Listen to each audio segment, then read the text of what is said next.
డబ్బులు విడదీసి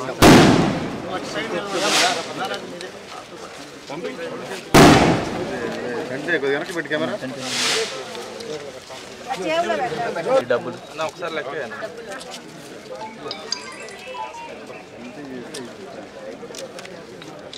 చేది చేది అన్న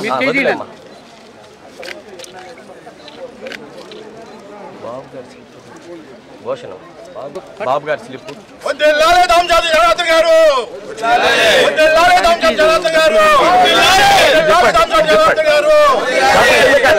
చంద్రబాబు నాయుడు గారు లోకేష్ గారు లోకేష్ గారు జిందాబాద్ తెలుగుదేశం జిందాబాద్ తెలుగుదేశం జిందాబాద్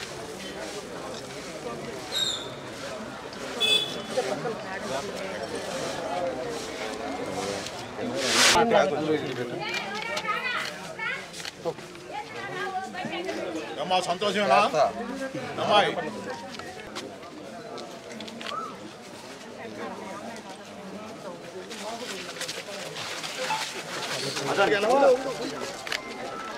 మా చంద్రబాబు నాయుడు గారు మీకు ఆలోచించి మంచి పెన్షన్ ఇస్తున్నారు భవిష్యత్తు బాగుంటుంది మీకు మా తల్లి ఒక్కసారి కోరుకుంటూ ఈ కార్యక్రమానికి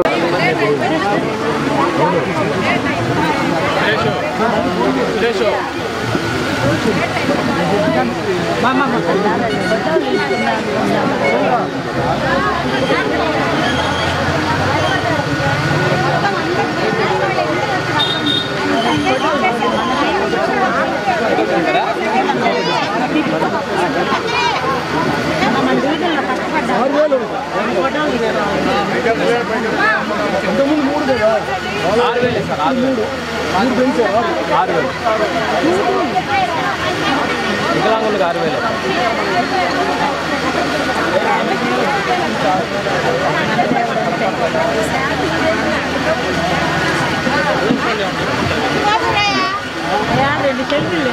6,000 ప్రీతం నాయకుడు చంద్రబాబు నాయుడు గారు ముసలి వాళ్ళు ఎవరైతే ఉన్నారో పెన్షన్లు 1000 రూపాయలు పెంచుదాం. పోయినసారి కూడా అన్నాం 19లో 2000 గవర్నమెంట్ వస్తే 2000 కాకుండా 3000 చేస్తానని చెప్పారు. తర్వాత ఆ రోజు వైఎస్ఆర్ ప్రభుత్వం రావటం వాళ్ళేమో 250 రూపాయలు పెంచుకుంటా లాస్ట్ 2019 మన ఎలక్షన్కి వచ్చేకి మళ్ళీ 3000 చేశారు. బాబు గారు ఒకటే మన వాళ్ళందరికీ కూడా 4000 ఇద్దాం. ఈసారి ఎవరైతే వికలాంగులు ఉన్నారో 10,000 పెంచి 15,000 ఇద్దాం. అదేవిధంగా ప్రతి వాళ్ళకు కూడా పెన్షన్ అందేటట్టుగా చేయాలనే ఒక ఉద్దేశంతో మన ఎన్నికల్లో కూడా మీ అందరం కూడా చెప్పారు. చెప్పిన తర్వాత మీ అందరూ ఎంతోమంది ఈరోజు కలిసి ఈరోజు ఇక్కడ ఉండే డివిజన్ కూడా ఒకసారి మనం గుర్తుపెట్టుకోవాల్సిన ఆలోచన 500 చిల్లర మెజారిటీ అనేది ఇక్కడ ఉండేదంతా కూడా బాగా పేదవాళ్ళంతా కూడా ఉండేవాళ్ళు ఇక్కడ. అది వరకు మనం చేసిన డెవలప్మెంట్ తగ్గితే డెవలప్మెంట్ లేదు ఇక్కడ. నేను వచ్చి బురదల్లో కూడా తిరిగాను, డోర్ టు డోర్ వచ్చాను, ఇంటింటికి వచ్చాను, ఎలక్షన్ అప్పుడు తిరిగాను. అందరూ కూడా మాకు ఏముంటాయా, మాకు రోడ్లు కాలువలు వేసేసి మాకు చేస్తే చాలా అని చెప్పి చాలామంది కూడా చెప్పారు. అదే రూపంలో మీరంతా కూడా ఓట్లు వేసి మంచి మెజార్టీతో గెలిపించారు. ఖచ్చితంగా నా బాధ్యత నేను చేస్తానని చెప్పి కూడా మీ అందరికి కూడా తెలియజేస్తా ఉన్నాను. రెండవది వచ్చేసి మనకి పెన్షన్లో ఒకసారి మనం ఆలోచించుకుంటే మనకి పెన్షన్ అనేది మొదలుపెట్టిందే తెలుగుదేశం పార్టీ. అప్పుడు ఎన్టీ రామారావు గారు ఉండేటప్పుడు 35 రూపాయలు పెన్షన్ మొదలుపెట్టాడు ఫస్ట్లో. ఆ తర్వాత చంద్రబాబు నాయుడు గారు వచ్చిన తర్వాత 75 రూపాయలు చేశాడు. ఆ తర్వాత 2000 చేశాడు. ఆ తర్వాత ఈరోజు 3000 చేసిన తర్వాత ఇప్పుడు 4000 రూపాయలు అందరికి కూడా వచ్చేటట్టుగా ఈరోజు మన డివిజన్ వరకే 60 లక్షల చిల్లర రూపాయలు మనం పెన్షన్లో ఖర్చు పెడుతున్నాం. అంటే 800 చిల్లర మంది మన దగ్గర అంతా కూడా మెంబర్స్ ఉన్నారు. దీంట్లో కూడా మీ అందరికి కూడా ఒకటే తెలియజేస్తున్నా. ఇందాక ఒక ఆమె వచ్చింది నా దగ్గరికి, మాకేదో కావాలని పెన్షన్ తీశారని.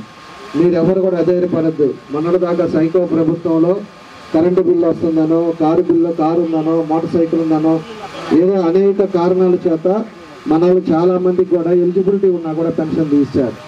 వాళ్ళందరికీ కూడా పెన్షన్లు ఇస్తాం. ఇంకా ఎవరెవరికి రావాలో, ఎవరెవరికి పెన్షన్లు ఇవ్వాలో అవన్నీ కూడా చూస్తాం. మళ్ళా వచ్చేకి నెక్స్ట్ వచ్చే లోపలికి అందరికీ వచ్చేదానికి కూడా తప్పకుండా కూడా ఎవరికైతే అర్హులు ఉన్నారో వాళ్ళందరికీ వచ్చేటట్టుగా చేస్తామని చెప్పి కూడా మీ అందరికీ కూడా నేను తెలియజేస్తున్నాను. కాబట్టి మీరందరం కూడా ఒకటే ఆలోచించుకోండి. తప్పకుండా మీరు మనమే కొత్త ప్రభుత్వం మొన్నే వచ్చింది, అనేక ఇబ్బందులు ఉన్నాయి, ఆర్థిక పరిస్థితులు బాగలేవు. 14 లక్షల కోట్ల రూపాయలు అప్పులు చేసి వెళ్ళాడు ఉండే సైకో ముఖ్యమంత్రి. కనీసం రోడ్లు ఇలా, అదేవిధంగా పెన్షన్లు ఇవ్వాల, ఎవరికి కూడా ఉండే వాళ్ళకి సగం మందికి కట్ చేశాడు. ఈ డబ్బంతా ఏం చేశాడో అది కూడా జరుగుతూ ఉంది ఎంక్వైరీ. అది అయిన తర్వాత తొందరలోనే జైలుకి వెళ్ళే పరిస్థితి కూడా వస్తుంది.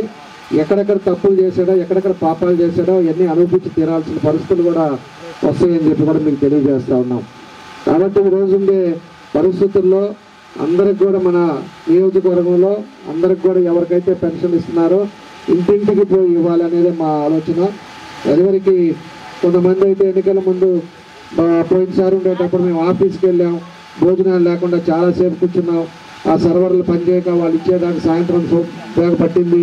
సాయంత్రం దాకా పట్టేదాకా మాకు మధ్యాహ్నం అన్నం లేక నీళ్ళు లేక ఇబ్బందులు పడ్డాం అనేది అన్నీ కూడా ఆలోచించుకున్న తర్వాతే ముఖ్యమంత్రి గారు ప్రత్యేకించి ప్రతి ఇంటికి వెళ్ళి ప్రతి ఇంట్లో పెద్దవాళ్ళని వాళ్ళని బయటికి ఇబ్బంది పెట్టకుండా వాళ్ళందరూ కూడా కలిసి పెన్షన్ ఇవ్వాలని చెప్పేసి చేయడం జరిగిందని చెప్పి కూడా మేము తెలియజేస్తున్నాం. కాబట్టి మీ ఇంటికి కూడా ప్రతి ఇంటికి వస్తారు. సాయంత్రం లోపల ఇచ్చిన ఎవరికైనా ఇగిపోతే అందరికీ ఇస్తారు. మనకు 3 నెలలు కలిపి 7,000 రూపాయలు ఈ నెలలో అందరికి కూడా పెన్షన్ ఎవరైతే ఉన్నారో వాళ్ళందరికీ కూడా రావటం జరుగుతుందని చెప్పి కూడా మీ అందరికి కూడా మేము తెలియజేస్తా ఉన్నాం.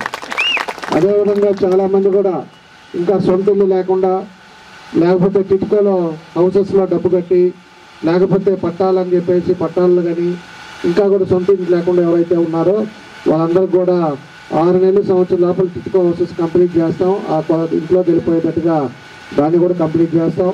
ఇంకా పట్టాలు కూడా 1 సెంట్ ఇచ్చిన వాళ్ళకి కూడా అవి తీసేసి 2 సెంట్లు ఎవరైతే రియల్గా పేదవాడు ఉన్నాడో, ఎవరైతే అలుగురు ఉన్నారో, ఒక పార్టీ అనేది కాదు, ఒక కులం అనేది కాదు, అందరికీ పేదవాడు బాడిగిల్లు కట్టుకోలేకుండా ఇబ్బందులు పడుతున్నాడో, సొంత ఇల్లు లేదో వాళ్ళందరికీ కూడా ఈ ట్రిప్లో అందరికీ ఇచ్చేస్తాం. వాళ్ళకు కూడా పట్టాలు ఇచ్చి ఇల్లు కట్టించేటట్టుగా కూడా చేస్తామని చెప్పి కూడా మీ అందరికి కూడా మేము తెలియజేస్తున్నాం. కాబట్టి ఇవన్నీ ఒక్కోటి తెలుగుదేశం పార్టీ వచ్చినప్పుడే అభివృద్ధి జరిగేది. మీకు ఈ రోడ్లు కూడా సగం రోడ్లు అన్నీ కూడా నేను చేసామంటే ఆ రోజు నేను ఎమ్మెల్యేగా ఉండేటప్పుడు మనం చేసాం. ఈ 5 ఏళ్ళేమో అభివృద్ధి అనేది లేదు, మళ్ళీ ఎక్కడ వేసినాయి అలానే ఉన్నాయి.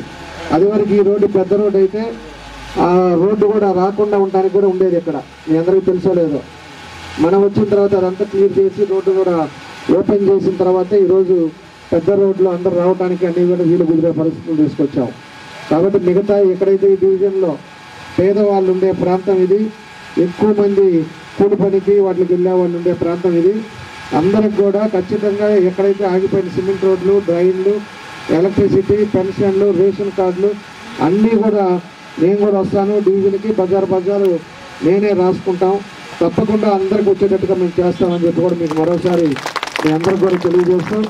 చంద్రబాబు నాయుడు గారి ఉద్దేశం ఒకటే, మీరు కూడా అందరూ సంతోషంగా ఉండాలి. ప్రతి పేదవాడు పిల్లలు చూడకపోయినా చంద్రబాబు నాయుడు గారు మీ ఇంట్లో కుటుంబ సభ్యుల మాదిరి ఆయన ఇచ్చిన డబ్బులతోటి మీకు మందులు కానీ అన్నిటికీ ఉపయోగపడేటానికి ఉంటుందని చెప్పి ఈరోజు 4,000 రూపాయలు దానికి చేసి మీ అందరికి కూడా అవకాశం వచ్చేటట్టుగా చేశారు.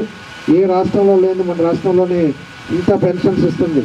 కానీ ఎన్నో ఇబ్బందులు ఉన్నాయి, ఆర్థిక ఇబ్బందులు ఉన్నా కూడా మన వాళ్ళంతా బాగుండాలని చెప్పేసి ఈరోజు ఈ నిర్ణయాలు తీసుకున్నారు. కాబట్టి మీ అందరూ కూడా ఈ గుర్తుపెట్టుకోండి. ఇంకా ఇబ్బంది అనేది లేకుండా మన నియోజకవర్గాన్ని అన్ని విధాలుగా ముందుకు తీసుకెళ్లే బాధ్యతగా నా పని నేను చేస్తానని చెప్పి కూడా మరోసారి మీ అందరికి కూడా తెలియజేస్తూ మీ అందరికీ నా నమస్కారాలు తెలియజేస్తూ సెలవు తీసుకుంటున్నాను.